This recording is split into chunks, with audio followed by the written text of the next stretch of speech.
Ladies and gentlemen, welcome to the Above the Bar podcast, where each week we belly up to the bar with a new guest, find out what they do, who they are, and what makes them great. So sit back, relax, and enjoy.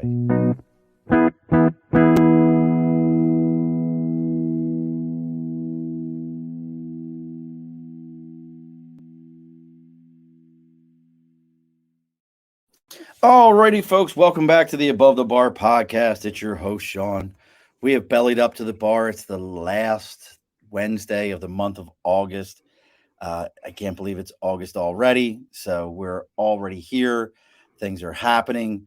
But to bring it in, we all need to get into the right mental headspace.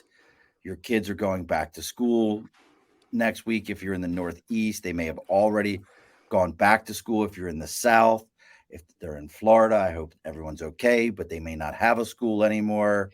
Whatever the case may have, it's always somebody's always going to be like, that's in poor taste. Look, you live in Florida, you know what's going on. But any one of these things could be happening. But to make sure that we're in the right mental headspace and we have found our motivation, and y'all know I can't wait to talk to them about motivation because I'm a very anti-motivation guy. I'm an obsession guy, which I'm very curious what our guests' feelings are on this and how they want to approach it. So joining us from poor guy. I do like Drew Carey though. So, I mean, we'll go with that. I'm a big Drew Carey fan. So we'll go with that. Coming to us all the way from Cleveland, Rock and Roll Hall of Fame, a rock star in his own right, Mr. Brent Webb. Yay. Thank you so much. Such a pleasure to be here. What's up, brother? Hey, doing great. How are you? You got kind of a Drew Carey look. Thanks, I guess. I mean, I'll take it. That's not a bit. Look, there's worse people. That's true. I mean, true. I could have been like, oh, so you remember the dog pound, and you're like, I don't have makeup on, and I'm like, shit, not bad. Like then it would have been bad, but you know. So Brent is joining us real quick. Let's get through some housekeeping real quick. As always, folks, if you're watching our live feed, over my right shoulder is the big board for Sticker and a Cause. If you've got something you're supporting, maybe you have your own podcast, you have your own show, maybe it's just a local organization, charity. I don't care what it is. If you've got a sticker, you reach out to me on Facebook, LinkedIn, YouTube, Twitter, Twitch, TikTok, Instagram, even our email. It's all the Above the Bar podcast. Let me know what you got going on. I'll tell you where to send the sticker to. We read it on the air, completely free to you. People get to see what you've got going on. So again, that's Sticker and a Cause. Now, Brent, I'm saying that's a virtual background that you've got right now, right? Yeah, I'm in my studio right now. It's all green screen back here. Oh, green screen. Well, I mean, I'm looking at that view, and that view looks like it needs some good blinds for it. And you know, our sponsors, Budget Blinds of East Greenbush and Budget Blinds that of was Hudson good. And Coxsackie. You like that? You see that? That was good. Roll that right in there. And I even know the guy who owns the Budget Blinds of Cleveland.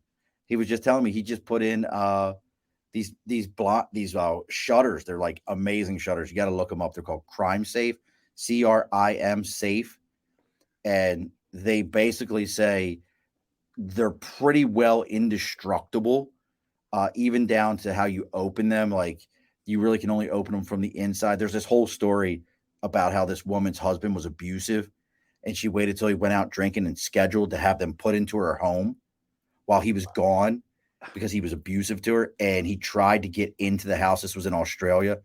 He took bats, hammers, chainsaws, all kinds of stuff to these things. Couldn't get through them.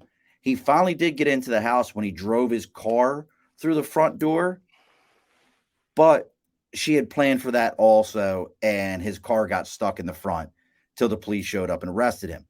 So again, you might say that sounds a little extreme and crazy, folks, but look, Budget Blinds of East Greenbush, Hudson, and Coxsackie, they've got anything you need, whether it be blinds, shutters, roller shades, honeycombs up here in the Northeast. Reach out to them. Let them know that you're there to belly up to the bar. Right now, they're just finishing up. You really only got till tomorrow. They're doing is the last day of their buy two, get one free sale. And then into the month of September, 25% off your entire order. That's Budget Blinds of East Greenbush and Budget Blinds of Hudson and Coxsackie. Brent, you're like chewing it like you want to say something. Say it. What are you about to say? Oh, you like no, like those shape like these shutters that they got. I saw a demo. Dude took a baseball bat to the front of one and hit it like it owed him money. It makes me think of what's the movie, where the Purge, where once a year you have Yes, yeah, like I would definitely need something like that Purge shutters. Yeah, Purge That was shutters. like the first. I was the oh, that was right. That was the first one when that was the guy's job. He was a salesman to sell purge proofing your houses or whatever. And Yeah, he's like, it'll be fine. I'll hit the button. And it took forever to get into his house, but they finally did. Yes. yeah, That was a good one. Purge is like one of those weird movies, though, that if you really like, you can go two ways with that.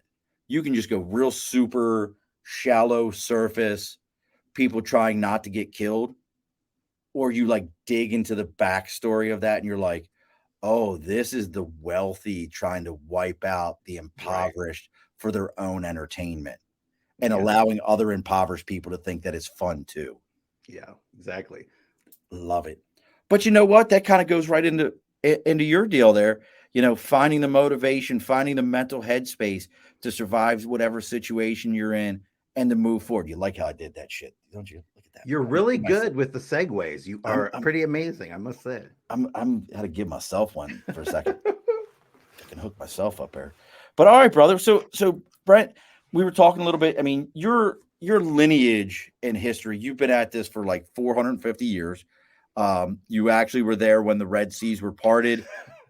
Helped Moses, like, let me help all these guys get across. Have the power, you can do it. But you've been at this piece for a long time. You were a mentalist at one point in time, did the cruise ship circuit. You've done stuff at the White House.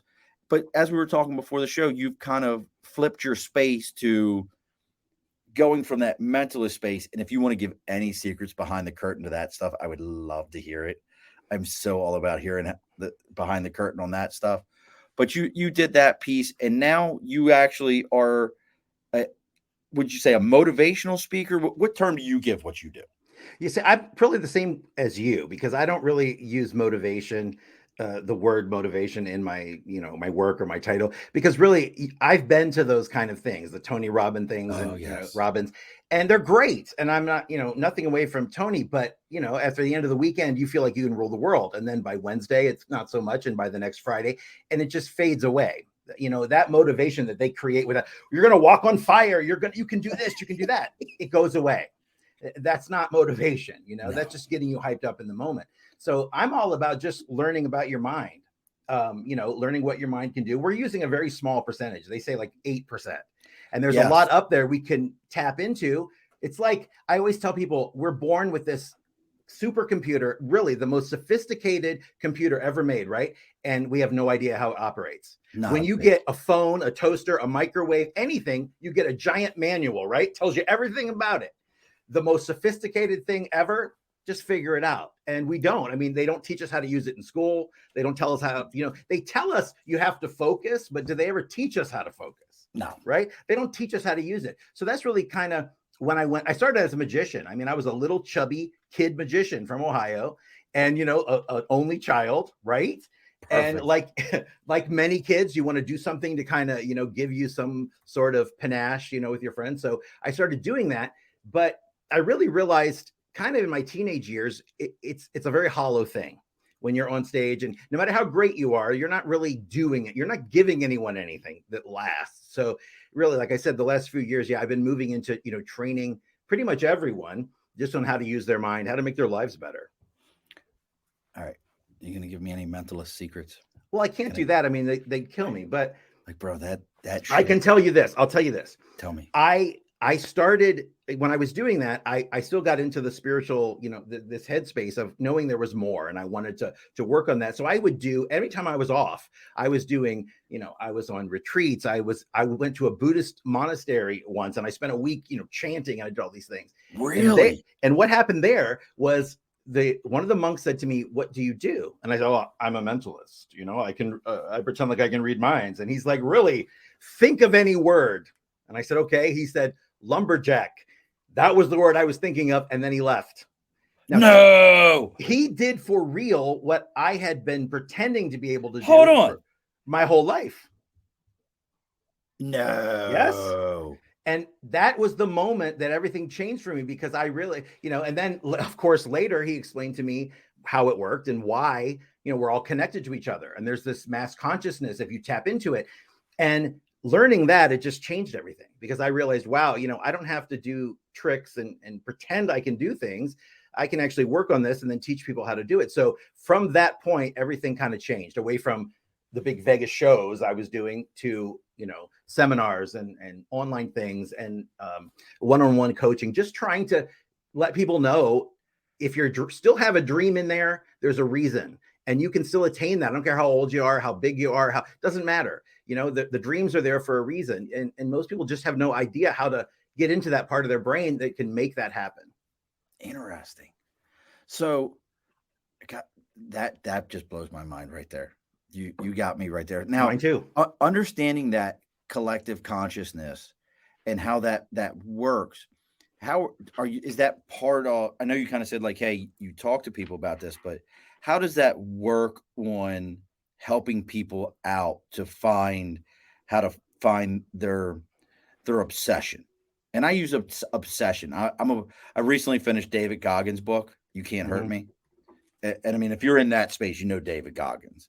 Right. And he really kind of opened my eyes to stop using motivation fades, find obsession. I also finished, which I can only imagine you've read, Matt Maston, The Subtle Art of Not Giving a Fuck. And yeah, I have that. And Everything is Fucked, a book about hope. Mm-hmm. So they're kind of that same idea. All these, I kind of feel like it's a modern way of approaching, more so male, paths, like how to find your path as a man. And is that kind of how you go, or are you more kind of like what's your process to help people understand how to find their path, how to see that goal through? Well, passion is important. I mean, passion, obsession, however you describe that. I agree with you again, and not motivation, finding your passion. But the first thing you have to understand is, we're all programmed, and nobody gets this. And so many people will argue with me and say, I'm not programmed. I think for myself. But if you say, when you were a child, before you were 10, your mind is pretty much recording everything. Like you have a tape recorder up there, right? And so it's recording everything you do, everything you see. And then about 9 years old, that tape stops. And for the rest of your life, you can only use that tape. When you're looking at the world, you're looking at it through the lens of that tape. People don't get it. So that means your parents, the government, the media, your teachers, everybody is programming you with what they want, what they desire, what they feel, racism, homophobia, sexism, all of that. So you're not born with that. When you're a kid, everything's amazing. You're outside. You can be Superman. You can be a princess. You can be whatever. You laugh when you're happy. You cry when you're sad. But that all gets beat out of you when you go to school. And it's like you line up in the desks. Everyone be quiet. Everyone learn to be like everyone else, right?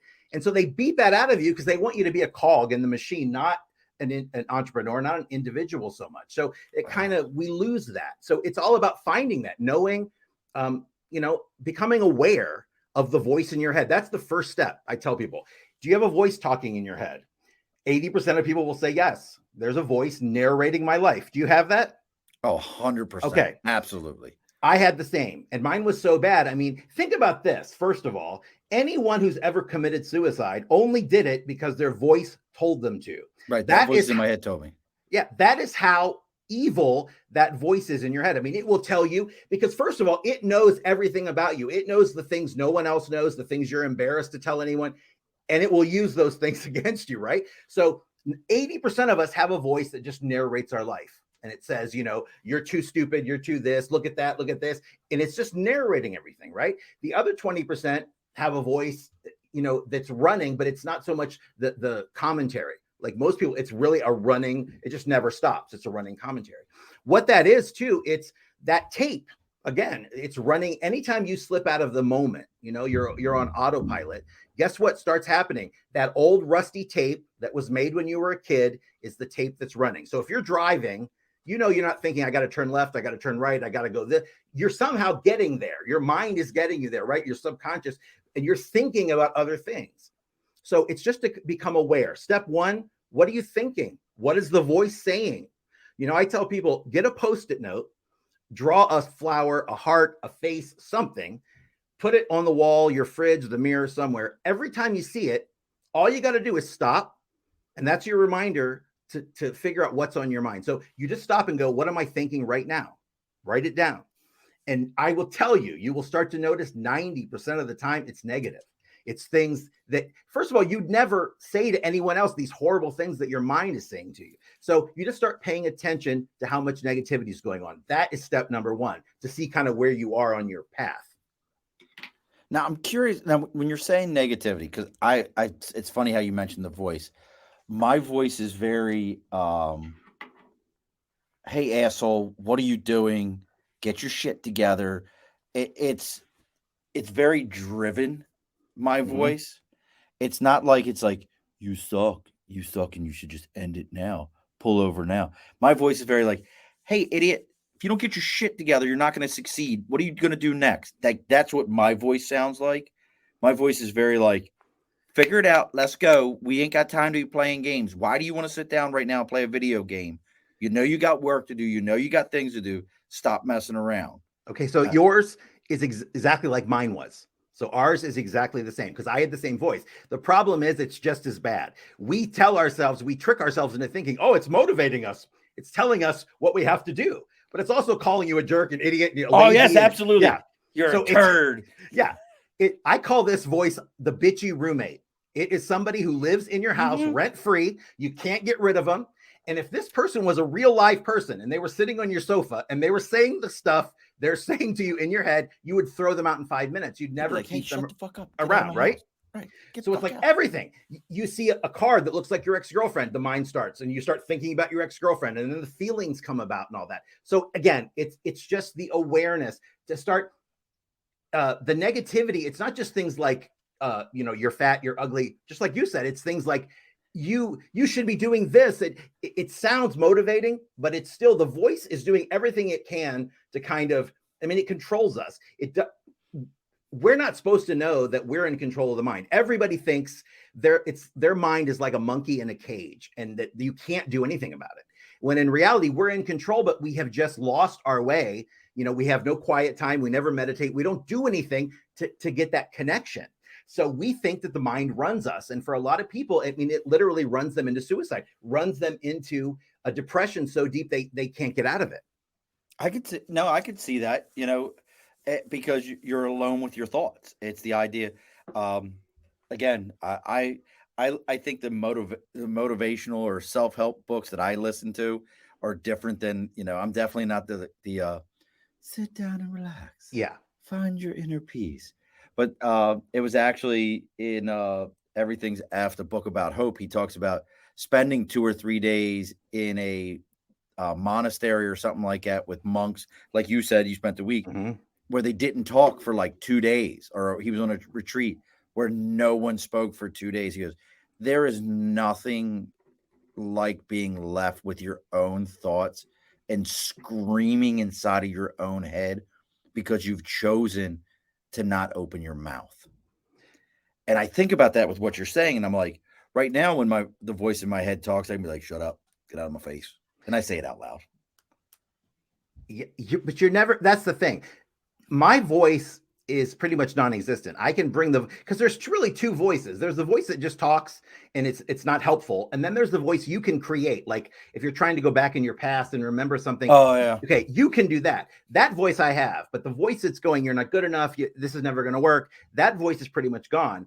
One of the, another trick I tell people, you can tell your listeners, your viewers, is name it. Name the voice. Like my voice is named Carl. And so here's what happens when the voice starts, right? Why Carl? Listen, why Carl? It has perfect psychological sense because your mind is such an amazing thing. So what you do is you go, the mind starts, right? And I go, God, there goes Carl again. And you think about it like a little petulant child. Carl is just a little bratty kid. And when you look at that voice that way, the power is gone because it doesn't hold any power over you anymore. So you name it. Make it funny if you want. And then every time you realize it's talking, you go, it's not you. because you're the inner, the power, the soul. That's not you. That's this horrible, voice of the past. That's all. So when you hear it, you say, wow, there's Carl just being crazy again, and you dismiss it. And that little trick, again, it's just a slight perception shift, but it will make things so much easier. I'm a Walking Dead fan. Yeah. So all I can think of you saying Carl is Rick Grimes after Carl shot the kid at the prison, and he's going, Carl, no, no, Carl. That's all I can think of. And we got Crazy Aunt Rose joining us today. Folks, you guys are going to get to finally talk to Crazy Aunt Rose in a couple of months, so enjoy that. But she says it's your ego, and she says hers is named Linda. Linda, that's good. I like that. And this is more, and all I can think of is if mine was named Linda, you got to think about that kid who in that video that was viral. Linda, Linda, Linda, Linda, listen, Linda, Linda, Linda, Linda. Yeah. Listen, Linda. So how do you, I guess what's got me curious. So when you made that move from stages and doing all this kind of stuff, how do you even approach this? Because you're known as a thing. This is the box you're in. This is the package you present. Here's my media kit. This is how I'm going to be presented. I'm imagining you had an agent for this stuff because you're doing that stuff, and you're calling up your agent, Harvey Silverstein, and be like, Harvey, what do you need, honey? How can I help you out? What do you need? I'm done. I'm gonna go motivate people, and I'm gonna tell them how to get their lives better. Listen, sweetheart, this isn't gonna work. Like that's what I feel like that conversation was like. Well, I've always made up my own mind about my career. So I've always, that hasn't been a problem. When I made the move, I just did it. The good thing is though, I still do dates occasionally. I was just in Japan a couple of months ago. I was just in New Zealand. The thing is I mix them. Okay. I don't have to say I'm stopping doing this. I'm still in front of 3,000 people. I'm still on the stage. I'm still able to make all that connection. So I'm not going to waste that opportunity because it just changed the way I work. I don't work the same way. I don't do the same, big Las Vegas style show. I do a much more intimate, connecting with the audience and trying to help them. It's not about, it used to be about me because like she said, like Rose said, it's your ego. And when you're on stage and you're getting a standing ovation and oh my God, you feel amazing. And then you go backstage and you feel like crap because it's so hollow. There just really is nothing. And I've had all the houses, the cars, that's all hollow too. And so it's kind of a depressing thing when you get what you think is going to be the things, that make you happy. And again, in this whole kind of awakening process, I realized, we're all chasing happiness. We all think that happiness is in something. We're going to meet the person that makes us happy. We're going to have the job that makes us happy or the kids or the whatever. What that does is it puts happiness ahead of you and it's constantly out of your reach because it's running ahead of you and you're always behind it. So, people don't understand it works backwards. You have to give it to yourself first. It's an inner thing. Happiness doesn't exist outside. You can't go out and buy it. You can't go borrow it. You can't steal it. You have to give it to yourself first. So if you do that, again, that perception shift changes everything else because it really is an inner job. I mean, we're all thinking the outside world is where it is. The cars, the houses, it's not, it's the inner world. Because if you don't have peace here, I mean, look at famous Anthony Bourdain, famous rich people that killed themselves. Oh God, right? Yes. They have everything to the outside world and they still commit suicide because obviously there's a piece there missing. So that's what it is. It's just connecting to yourself and starting to realize what's going on up here. Yeah, that's the Dave Chappelle stand-up thing about Anthony Bourdain. Have you ever seen that? He talks about, he had a friend, was doing great in college, was going to be a lawyer, met a girl in college, got her pregnant, dropped out of college to take care of a baby. She raked him over the coals, took everything from him, did everything to it. And he talks about, he saw his buddy, 20 years later, this guy that should have been a lawyer, and he's at like a convenience store or McDonald's, that kind of thing. And he's like, my God, he's like, yeah, well, I still got to pay all this money. I got to do this, that, and the other. He goes, and then there's Anthony Bourdain, who had what is considered as the greatest job ever created in Hollywood. They're going to pay you to travel. They're going to pay you to eat. They're going to pay you to drink. They're going to pay you to get high, all these things. And he killed himself. He goes, that's life. The guy who should have done it didn't do it. The guy who shouldn't have did. And that's that whole piece there. I mean, that's a very interesting look. And it's funny you mentioned happiness. You know the thing about the number 7 in happiness. Have you ever heard that whole study? I'm not sure. So there's a study that was done. I think it was Harvard, because Harvard does all of them. That's the only people who do studies anymore. Where back in the late 90s through the 80s, for a while, they gave all these people pagers. That's why it was the 90s. And they gave them pagers. And they said, hey, look, we're going to page you. When we page you, you got to call the number and give them a number between 1 and 10 for your level of happiness. And they said, people would answer, and they would give their number. If it was a wedding the next day, they might say they're a 9, something happened in child born 10. But even after all that was settled, it always went back to a 7. Everybody went back to a 7. Their happiness level was always at an average of 7. So we're always, no matter where we're at, even in our worst days, we're really at a 7. If you really think about that, if I told you right now, Brent, between 1 and 10, where are you at? You would probably, I know you're talking to me, which is a 10, but but for the most part, you're going to say, I'm probably at a 7. I'm always at a 7. Yeah, I'm always positive, but not overly. Positive thinking doesn't fix. I love people who go, "I'm thinking positive." And what else are you doing? Because that's not enough. The Power of Positive Thinking. It's a great book, but the power of positive thinking on its own is not going to work. It's like The Secret, the Law of Attraction. All those things, are real, but they're not. I'm going to sit on the sofa and I'm going to wish for a Ferrari, and then it's going to appear in the driveway. That's what people think it is. I'm going to manifest this. Yeah. Manifest, man, that word is so hot right now, right? I'm manifesting my dream life. I'm manifesting my career. Okay. But the trick to manifestation is the action. You have to move towards doing it. You can't just, okay, I'm going to sit here and eat a ham sandwich and wish to be a vegetarian. It's not going to happen. I'm going to manifest my best life. Shut up. Yeah. Shut up, stupid.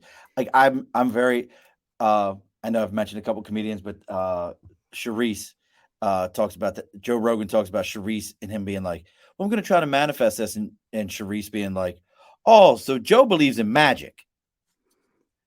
You think that just that shit's a magic trick. Stop, folks. Let me Find tell me you, a billionaire who manifested their billions. I'll tell you this. Speaking of celebrities, everybody I've ever worked with, and I'm talking about Don Rickles was a proponent of mind power. Joan Rivers was a proponent of mind power.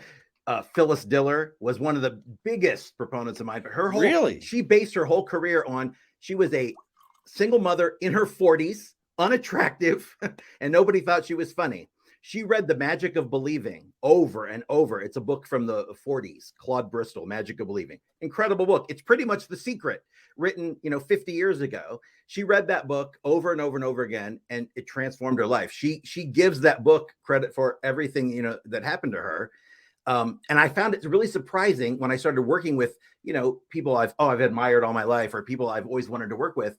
And it always came around, especially Dionne Warwick was another one who had, I could see that. She was the Psychic Friends Network. Oh, yes. Stuff, right.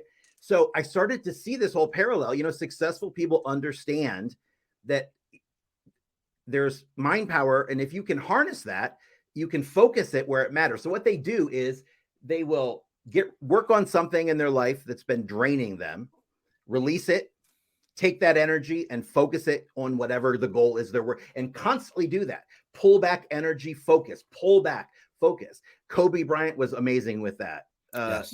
Athletes especially. And I work with the Cleveland Browns, and I do this sort of thing. And there is something that happens, to that kind of mind, that it's not motivation. It's not, something takes over. You're almost in the zone. Things, I tell people they move slowly. When you do this, when you do things like write down, see the picture, write down what you're thinking, you do that. And every time you see that, you write that down. At the end of the week, you start reading that paper, you're going to see the amount of negativity that you say to yourself, right? So now it's in your mind. You're becoming aware of what's going on. So the next time it happens, you're able to stop it. The next time you're driving and the guy in front of you is driving slow and you're back there ready to start arguing and yelling, you're fighting with the guy. He's driving along, has no idea. He's Not a oblivious, clue. right? You're back there having a stroke. You'll let that go. And then the next time you have to go on a picnic and it's raining and you're all upset, you'll let that go. And what happens is the next time a big dramatic thing happens in front of you, time starts to move slow. It just seems like you're in the zone. It will happen. And instead of you getting pulled into it, like most of the time, that's what happens. Somebody does something and we're in it. We're fighting. We're mad. We're pulled into that energy. Now there's almost a pause there. And you go, is this worth my peace?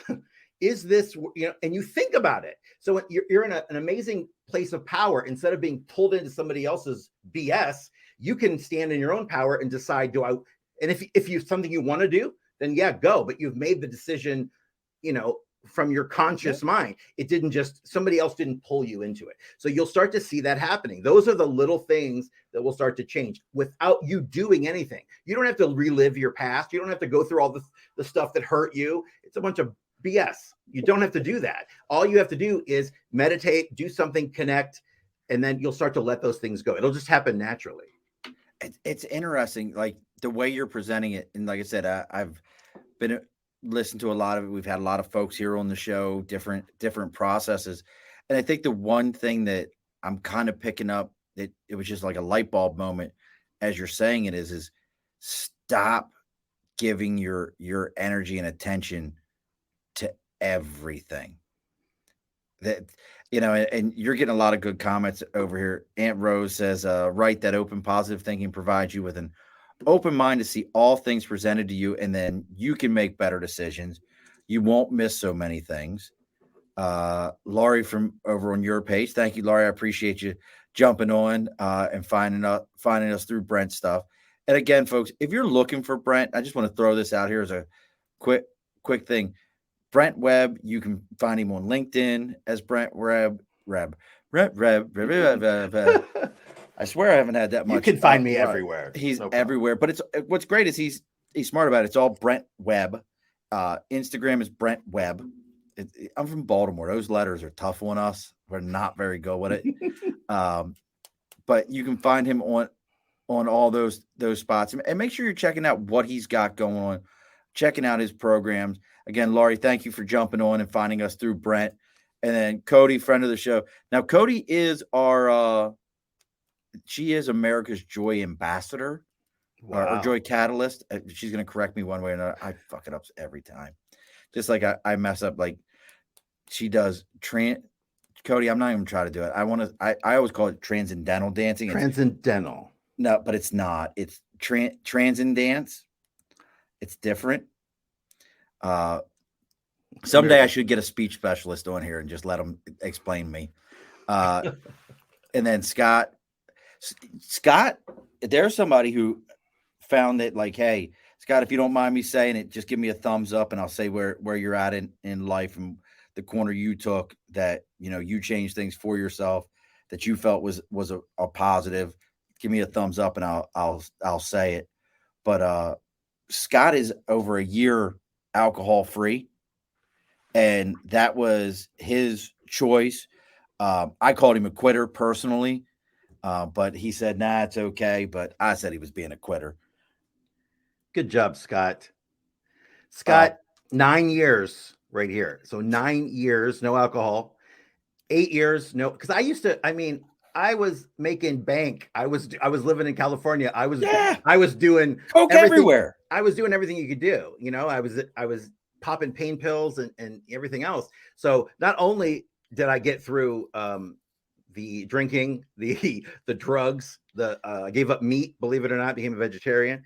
I got through cancer the same way. It was a mindset thing. But what you said earlier, a few seconds ago, about the energy, we only have so much energy every day. You have life force energy and you only have the same amount. So what happens is most of us have people in our lives that are energy vampires. They come into our life and they suck us dry, because 100%. It's like you somebody walks up to you and they go, how are you doing? And you say, I'm great. How are you? And they go, oh, you'll never. And as soon as you hear that, you know what you're in for, right?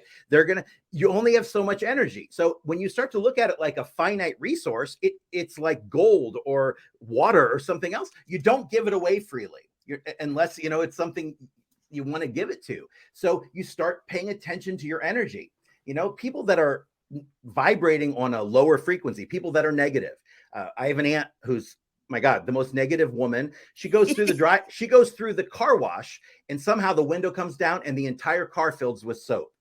Like the stuff that would never, I mean, you'd only see in a Is sitcom. she the woman from the is your aunt the woman from the infomercials that like all of a sudden randomly like, well, you'll never drop that plate again with the sticky mitt. And you're like, who's ever dropped a plate like that? Yeah. I mean, everything that could possibly happen, right? Her husband was just as bad. So it's like a negativity vortex. When you live in that, you're vibrating so low on such a low frequency, and then your partner's doing the same thing. You're never going to have a positive life, a great life when everything's horrible, everything's gloom and doom. You're kind of perpetuating that. It becomes a self-fulfilling prophecy almost. So keeping control of your energy is important, knowing who you're giving it to. If you're willing to give it, that's fine. But if you're not, don't feel like you have to. I tell people all the time. That's such a great thought. And yes, here you go. So we can figure this. It's transcendence. So I fucked that up, and it's transcend. Well, I do transcendental meditation every day. It's one of the things I do. Like, so you should see like Cody. She gets all kinds of like funky and all this. It's like a thing. I don't. I'm not very good at it, but she does a great job, and she's America's Joy Catalyst. Love it. And Scott, we got to plug Scott for a minute. He has Talking Beards. He is a professional beard competitor. Him and this guy Aaron, who's got a 2-foot long goatee, but he can't grow a full beard. These guys that, those of us that can grow the full, that's a whole nother animal. So going through this process with you. Now, I know you have these, individual shows, but is there anything else like, hey, we do a, 15 phase, step process where, you're meeting on once a week? Is there anything along those lines, or is it just like, hey, I'm going to show you how to do it. You can shoot me a text message, find me on Facebook. What is the process that somebody goes through in this? I know we talked a little bit about the steps at one of your shows, or I'm not sure what the right terminology is. I want to say show, but or at one of your presentations. But what's the follow up to it? Well, the shows, seminars, any kind of event like that, it's all pretty much the same. What I do is this is my 30th year. So like I said, I'm not in this everyone else is selling you a piece of how it works. It's always that. And then you got to get the next thing and the next thing. So what I've done is I've decided, look, I've taught billionaires and professional athletes and celebrities my whole life. So now pretty much once COVID happened, I'm like, I hate saying regular people because it sounds so wrong, because the elite aren't better, but but you have to make people understand there's that percentage of people that have nannies and they have business managers and they're not like us. So, and they're not necessarily happy. But by any means, they're not happy. I mean, I can't think of one celebrity I've ever worked with who's been happy, and that's including Dolly Parton and everyone else, because there's so much. They have so much to. Dolly is happy. Bite your tongue. A waist like this. Bite your tongue. A chest like this. She's like a triangle to me. Look, Dolly Parton. What's the thing she said about makeup? She's like it takes a lot of work to look this cheap. This cheap, yeah. It takes a lot. I love that. That's so great. But yeah, I mean. And that's something I think a lot of us, and I'm on. Look, you and I. How many social media channels do you have? Like, like 6, 7, something like that. God, I have more than I know what to do with, and I'm on every single one of them every day doing something. And I understand the dopamine hit, And if you don't understand what that means, folks, every time you get that like, that's a dopamine hit. If you really want to understand it. My son, the 6-year-old, do you remember Uncle Grandpa? Do you remember that show, Uncle Grandpa? Uncle Grandpa. You never saw. See, do you have kids? No. Was it a kid show? It was a kid show from probably about 10, 15 years ago, probably 10 years ago, because my Tyler's 19. So about 10 years ago. And it's this character, Steven Universe, Uncle Grandpa, all around the same time. And he does an entire episode about this duck lips, duck lips, your face, and this girl wanting to be famous, and she gets her lips a little bit bigger, and every time she gets more likes, and she keeps doing it, and it's funny for the kids. But if as a parent, I'm watching this and going, that's the dopamine hit. Is this little girl until all the ducks think that her lips are so big that ducks start chasing her, and it's the dopamine hit out of this. It goes back to what you were saying, though. Stop giving a shit. Stop. But how do you teach someone to stop? I guess that's my biggest question is, in your process, how do you really teach someone to stop giving a shit about everything? I know you got the Post-it and all that and write it down, but what's the kickoff that says, here's the kickoff, stop giving a shit? Well, the first thing you have to do is again, by doing the little things, the Post-it note, bringing the awareness to it. These things will leave your subconscious, and they will go. So every time that happens, you're getting in a position to be able to start paying more attention to your mind. First of all, I always tell people, look, you are on a planet that is hurtling through space, right? You are somehow alive in the most amazing time. You're nothing you could ever want is without outside of your reach. You can do anything. You can go anywhere. It wasn't like you were born 200 years ago. You're stuck. You can do anything. And what are we doing? We are worried about what Mary thinks about our dress. We're worried about what mom's going to think about our boyfriend. We're worried about, who, like shit, like bullshit is what we're worried about. So absolutely. What happens is when you start freeing up mind space, because we're so afraid and terrified to look in our mind. When you start freeing up that mind space, you start being self-reflective. You start to realize, wow, what is in me that no longer serves me? The human mind, the great thing is your mind doesn't know the difference between you doing something right or you thinking about it. And every motivational speaker says that, and he thinks it's the most profound thing, but nobody ever does it. And it's absolutely true. If you think about running a race in your mind before you run the race, you will do better because you've rehearsed it. It's mental rehearsal, right? Every athlete I've ever worked with, Kobe Bryant down to the Cleveland Browns, they do the same thing. They do mental rehearsal. They get in there. The Browns do it. I've seen their record. They do not do any rehearsal, anything whatsoever. Maybe it's just mental rehearsal. I don't know. Maybe they only do that. But 3 studies, Harvard University, believe it or not. I told you it's always Harvard. They took 3 college classes. Okay. They took one group and they took them out every day, 3:00. They played basketball for an hour. They took one group, and for that hour, they got to read, do whatever they wanted. And for the last group, they played the basketball game in their mind for an hour. Okay. So they saw it. They were making the shots, everything else. At the end of this, when they reevaluated the 3 groups, the group that didn't do anything made no improvement, but the people that actually did it and the people that thought about doing it improved almost exactly the same, like 37 and 38%. So if you can, it's all a belief thing. It's all, it's all a big mind game. Look at life like a game. I mean, anything you can do to get the perception that what somebody else thinks doesn't matter to you, right?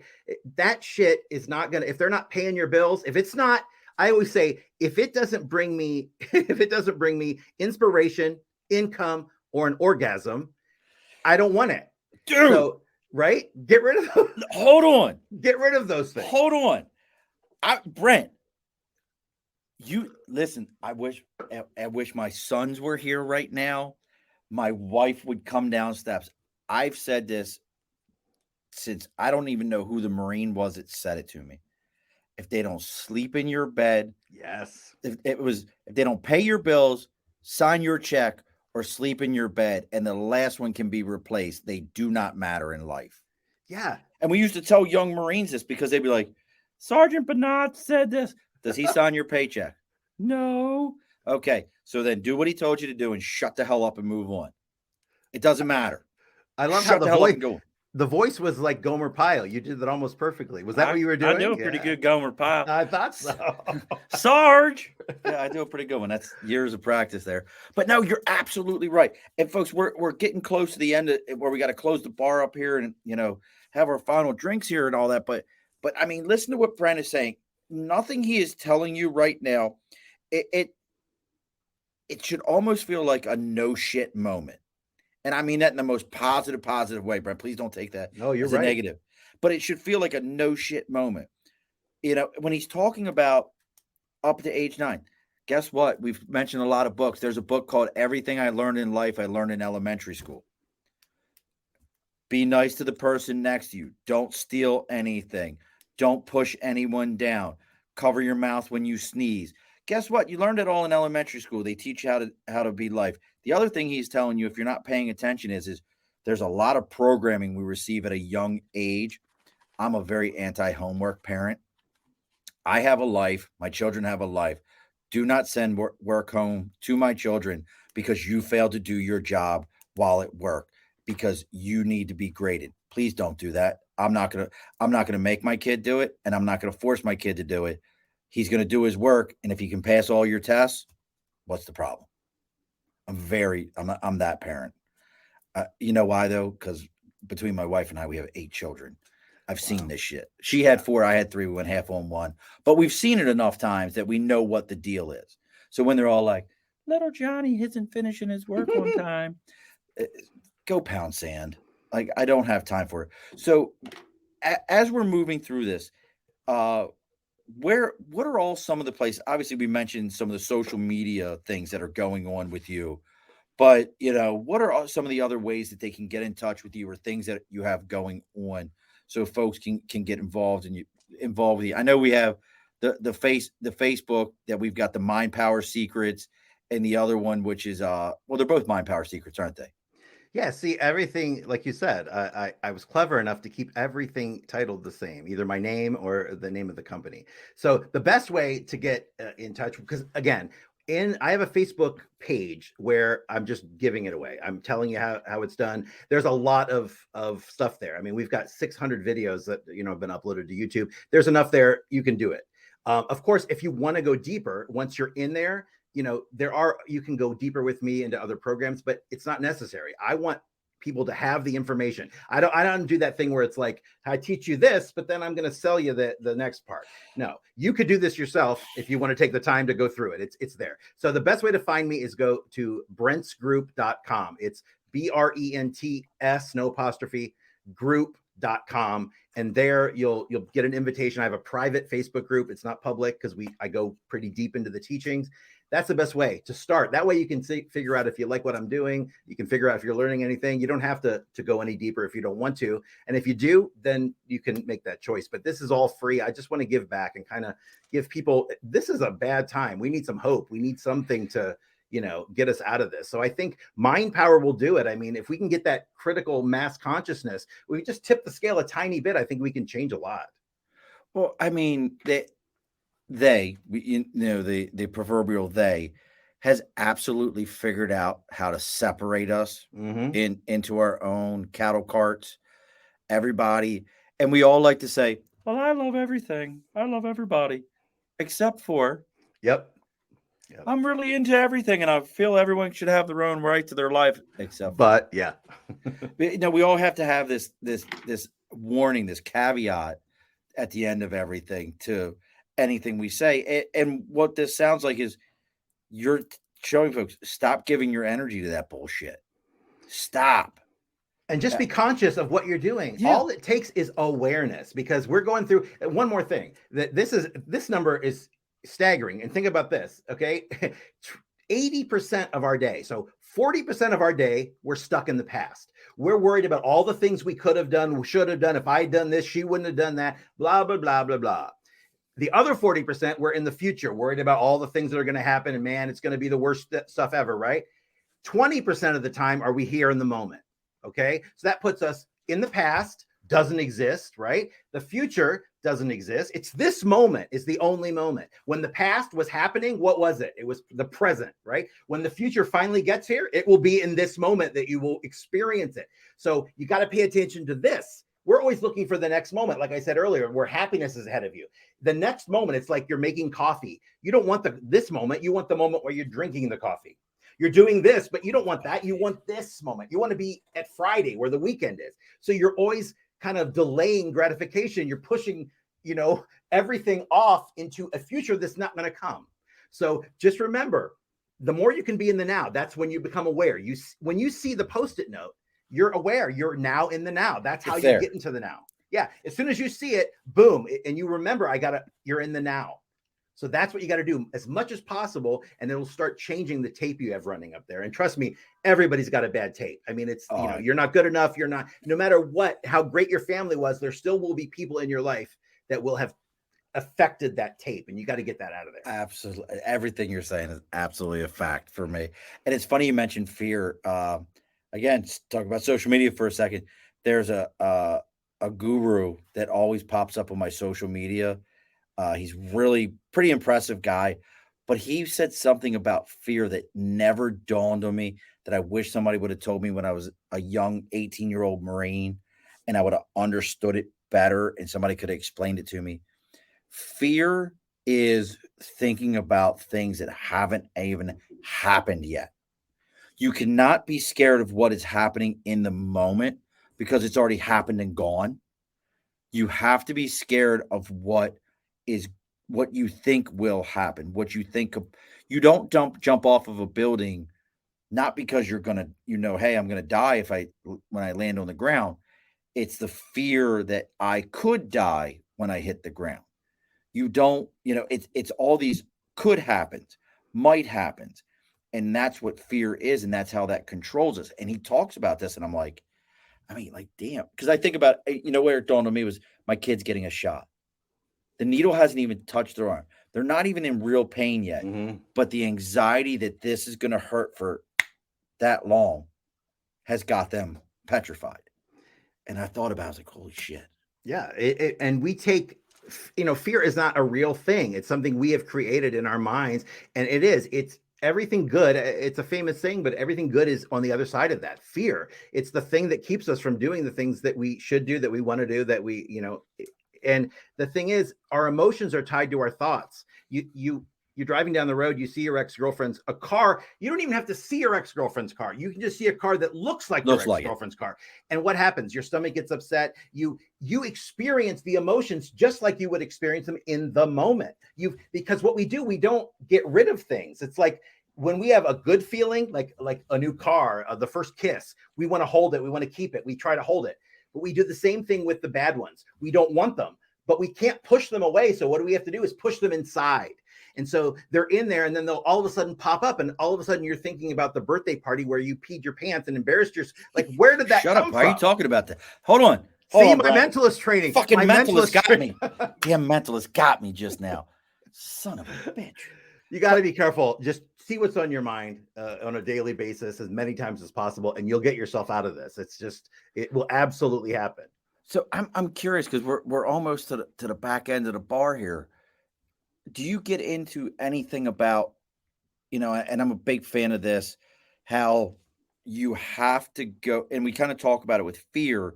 Fear is, scared of what's on the other side, but how, we've all heard the saying, hey, it takes a lot of pressure to make a diamond.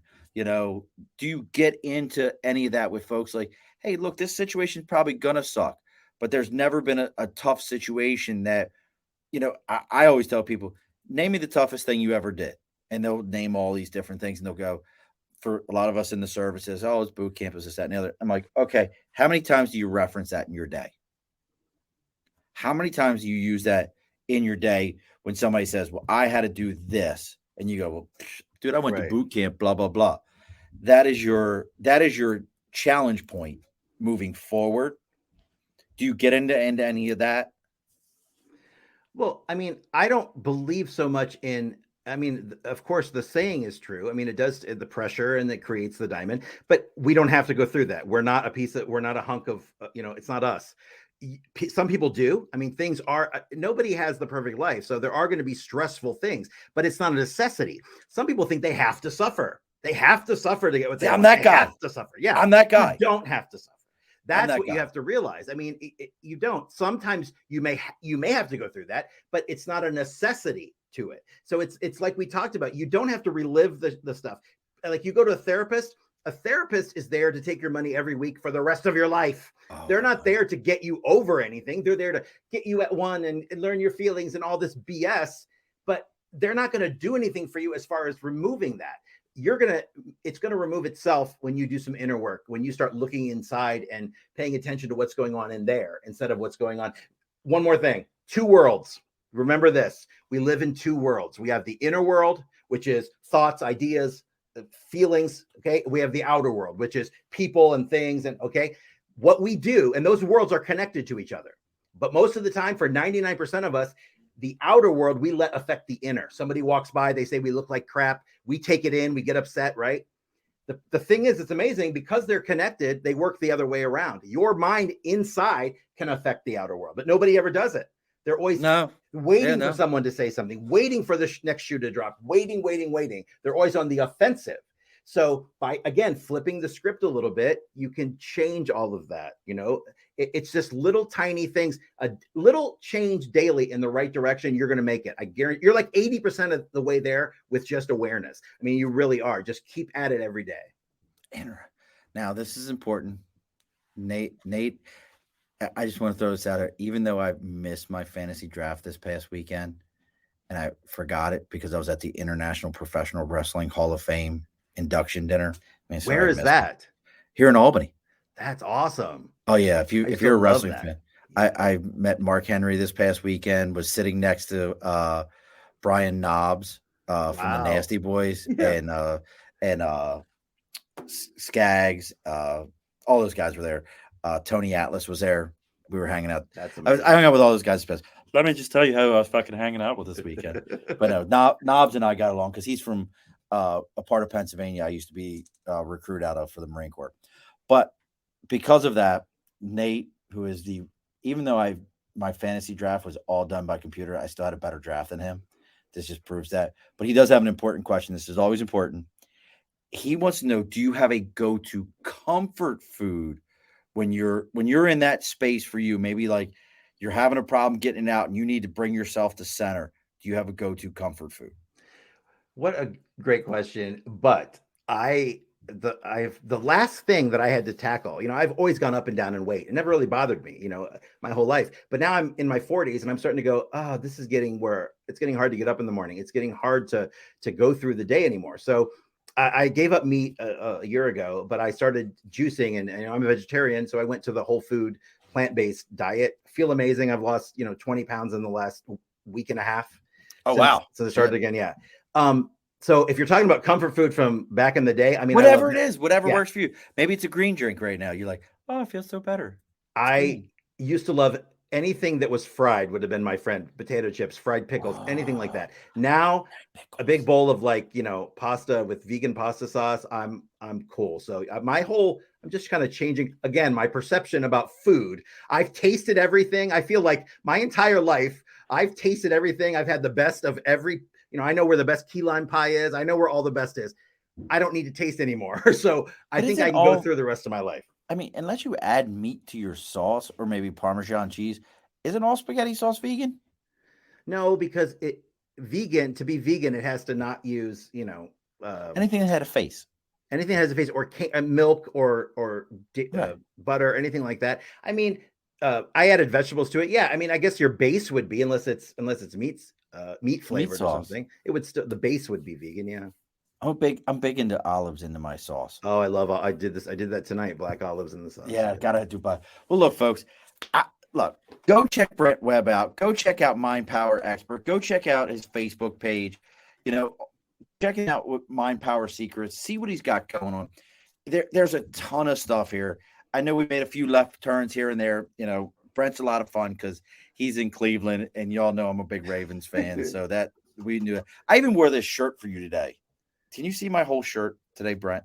I love that. I wore this shirt for you. Let that shit go. I love it. I was thinking about you. I was like, you know what? Brent will appreciate this. Let that shit go. If you want to find out more about Brent, again, go follow him. As we always say on the show, you don't understand when I tell you, take a moment, follow his Facebook, follow his Instagram, follow his LinkedIn, doing those things, you have a podcast too, don't you? Yeah, we just started actually a couple of weeks ago. Right. So and what's the name of that one? Guess what it's called? Mind Power Secrets, the podcast. Secrets, there we go. So go find Mind Power Secrets, the podcast. Give it a review. Give it a follow. Do those things. You may think it seems childish because you saw, your 6-year-old nephew, your 12-year-old cousin, like, and at the bottom of every show it says like, follow, share. Well, guess what? The reality of it is that really actually works for us. That's how those algorithms work. It's how we get found. I cannot afford a billboard on the Vegas Strip, so you will not find me there. But if you do those kind of things, you will find out that it makes a difference. That's how Brent gets found. That's how this show gets found. That's how people find out about what's going on. So take a moment, do those things for us. It really makes a difference for our lives. Now, Brent, as I know, like I said before, I know you've listened to all 190, I don't remember, 190 something episodes. We're coming up on 200. So, Nate, figure out how many episodes I got done here. Nate will be able to want to figure it out. We're coming up on that end, but we always have one of the most, and don't log off on me. I always have to tell that because, like, I've had a couple guests that, like, after this, they're like, fuck this guy, I'm out of here. I'm like, was it that bad? So don't log off on me afterwards. And again, folks, if you've enjoyed this, Facebook, LinkedIn, YouTube, Twitter, Twitch, TikTok, Instagram. I probably sketched my name in the back of your grandmother's transistor radio if I could do it, just so you could find out where I'm at. It's all the Above the Bar podcast. Make sure you're reaching out to us. But Brent, as I always say, the guest gets the final word on here. So what is your final word? Just bring some awareness to your day and take some time for yourself. We take time for everyone else. We give everyone else second, third, fourth, fifth chances. It's time to give yourself another chance. And, take a look at those dreams because they're there for a reason. Alrighty, folks, be sure to push your stool in.